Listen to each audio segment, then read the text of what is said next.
আধুনিক জীবনযাত্রা, মানসিক চাপ এবং অনিয়মিত খাদ্যাভ্যাসের কারণে দিন দিন স্ট্রোকের ঝুঁকি বাড়ছে। সাম্প্রতিক কিছু গবেষণায় দেখা গেছে পুরুষদের তুলনায় নারীরাই এর শিকার বেশি হচ্ছে। তবে প্রশ্ন হল, এর কারণ কি?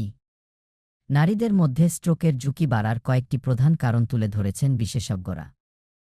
এর মধ্যে রয়েছে গর্ভধারণ ও মেনোপজজনিত হরমোন পরিবর্তন, মাইগ্রেন, মানসিক চাপ ও উদ্বেগ, বিষণ্ণতা, অতিরিক্ত ওজন, ধূমপান এবং অনিয়ন্ত্রিত ডায়াবেটিস ও উচ্চ রক্তচাপ। সম্প্রতি একাধিক গবেষণায় দেখা গেছে ৮৫ বছরের আগ পর্যন্ত স্ট্রোকের ঝুঁকিতে পুরুষরা সামান্য এগিয়ে থাকলেও বয়স বাড়ার সঙ্গে সঙ্গে নারীদের ঝুঁকি দ্রুত বেড়ে যায়।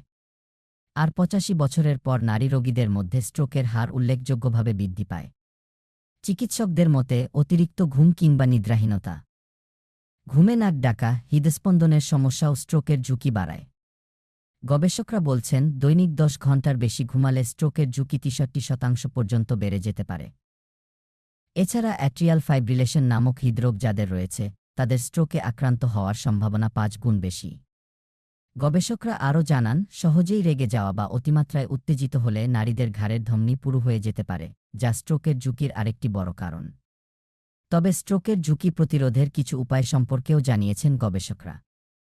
এর মধ্যে রয়েছে নিয়মিত ব্যায়াম, স্বাস্থ্যকর খাদ্যাভ্যাস, ওজন নিয়ন্ত্রণ, ধূমপান ও তামাকজাত দ্রব্য বর্জন, মানসিক চাপ নিয়ন্ত্রণ ও নিয়মিত স্বাস্থ্য পরীক্ষা।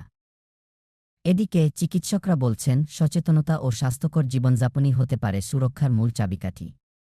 তাই স্ট্রোকের ঝুঁকি কমাতে প্রতিদিন অন্তত ৩০-৪০ মিনিট হাঁটার পরামর্শ দিয়েছেন তারা। ৪৫,০০০ নারীর উপর পরিচালিত একটি গবেষণা বলছে, সপ্তাহে স্বাভাবিক গতিতে ২ ঘণ্টা হাঁটলে স্ট্রোকের ঝুঁকি ৩০% কমে যেতে পারে। আর দ্রুত হাঁটলে স্ট্রোকের ঝুঁকি ৫০% হ্রাস পেতে পারে।